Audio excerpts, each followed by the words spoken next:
Sunday రోజు ఏదో ఫన్నీగా ఉంటుంది, సండే ఫండే అని చెప్పేసి వీడియోలన్నీ వేసి చూపించారు. కానీ యాక్చువల్గా అవే నామినేషన్స్ పాయింట్స్ అవుతాయి కంటెస్టెంట్స్కి బిగ్ బాస్ హౌస్ లోపల.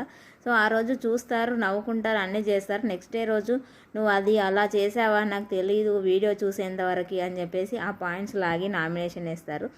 యాక్చువల్గా బిగ్ బాస్ టీం వాళ్ళ మెయిన్ ఉద్దేశం కూడా అదే, వాళ్ళకి పాయింట్స్ ఇవ్వాలనే. అందుకే ఫన్నీగా నవ్వుకుంటూ చూపించేసి వాళ్ళని ఇరికించేస్తారు.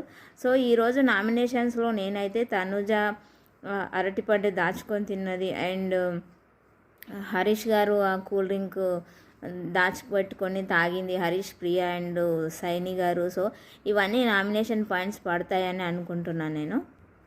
అండ్ నిన్న హరీష్ గారు నాగార్జున గారితో మాట్లాడినప్పుడు ఎవరు సపోర్ట్ చేశారు, ఎవరు అపోజ్ చేశారు, ఇవన్నీ పాయింట్స్ కూడా తీసి నామినేషన్స్లో వేస్తారని నేను అనుకుంటున్నా.